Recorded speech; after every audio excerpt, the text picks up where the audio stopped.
दिल्लीतल्या जंतर मंतरवर शांततेने शैक्षणिक पद्धतीमध्ये सुधारणा करण्यासाठी, स्पर्धा परीक्षेमध्ये बदल करण्यासाठी देशातील विद्यार्थी आणि विद्यार्थिनी हे आपलं राष्ट्रपिता महात्मा गांधींच्या मार्गाने शांततेने आंदोलन करत होते।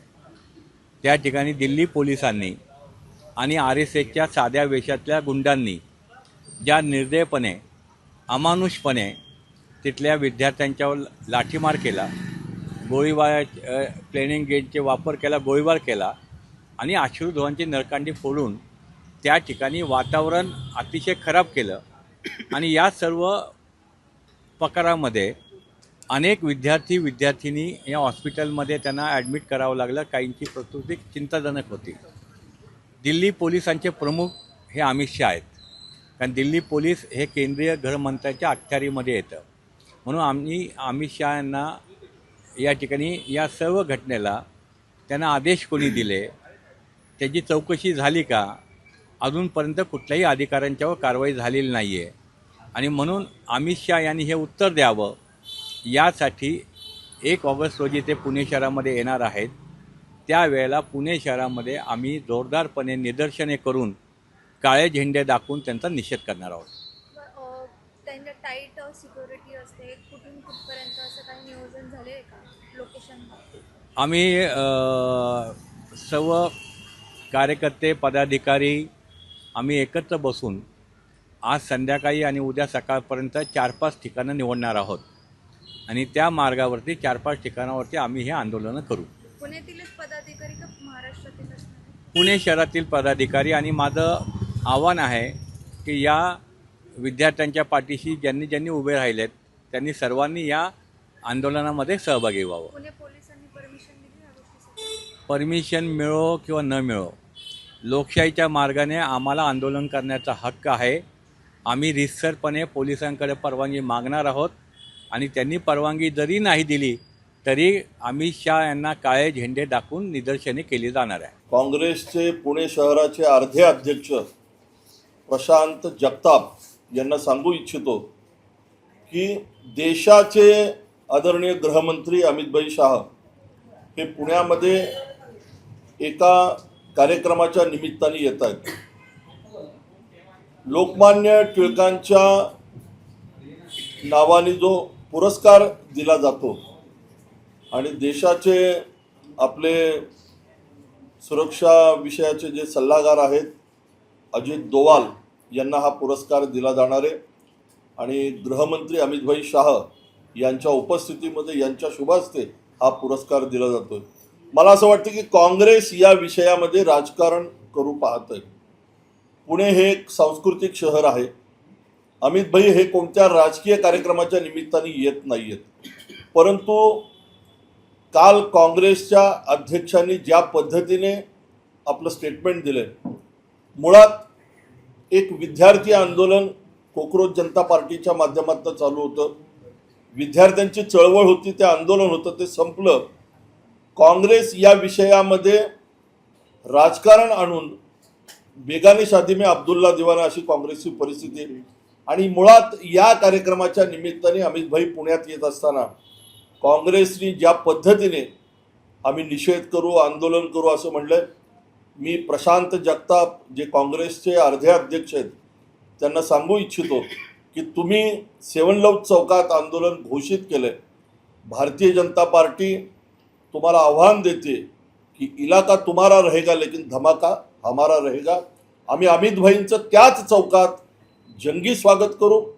तुम्ही जर आंदोलन करण्याचा प्रयत्न केला तर जशास तसं उत्तर देऊ।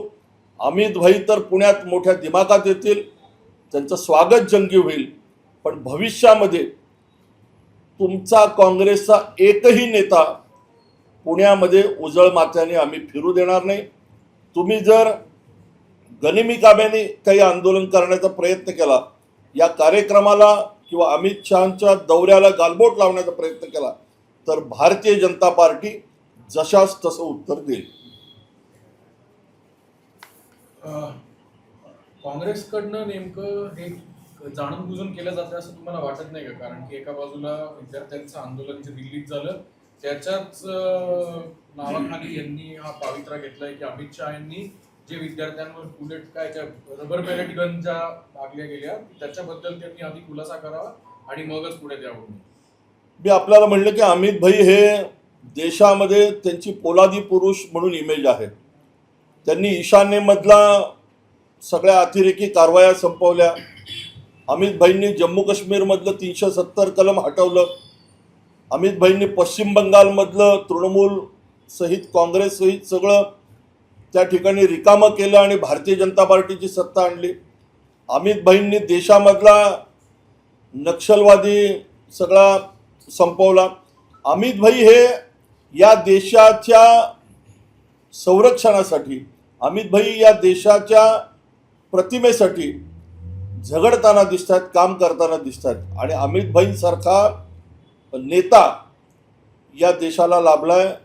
आमचा भारतीय जनता पार्टीचं सर्वोच्च नेतृत्व आहे, गृहमंत्री आहेत देशाचे. मला असं वाटतं की काँग्रेसनी जी भूमिका घेऊन चूक केली आहे, ही प्रशांत जगतापांनी घाईघाई घेतलेली भूमिका आहे.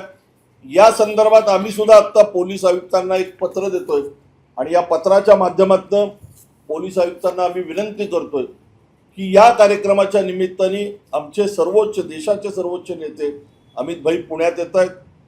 या आंदोलनाच्या माध्यमातून कुठेही गालबोट लावू देऊ नये.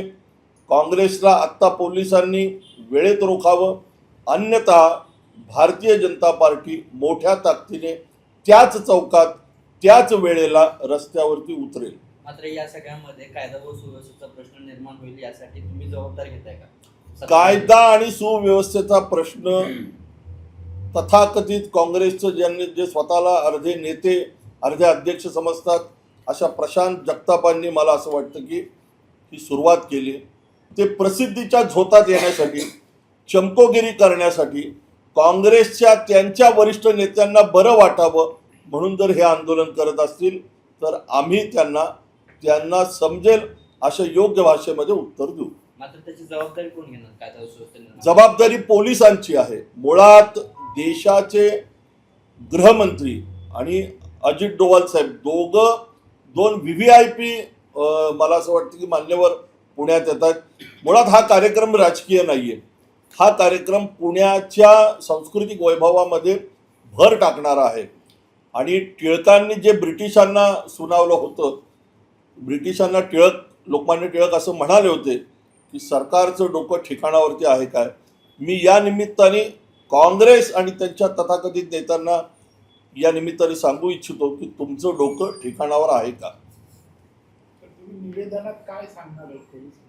आम्ही पोलिसांना मुळात निवेदनाद्वारे हेच सांगतोय की अशा पद्धतीने कायदा सुव्यवस्थेचा प्रश्न निर्माण होईल अशा आंदोलनाला तुम्ही मुळात परवानगी देता कामा नये. तुम्ही जर त्यांना परवानगी दिली तर त्याच दिवशी, त्याच ठिकाणी, त्याच वेळेत भारतीय जनता पार्टी अमित भाईंचं जंगी स्वागत करेल आणि समोरून आंदोलन जर चुकीच्या पद्धतीने झालं तर त्यांना जशास तसं उत्तर देईल.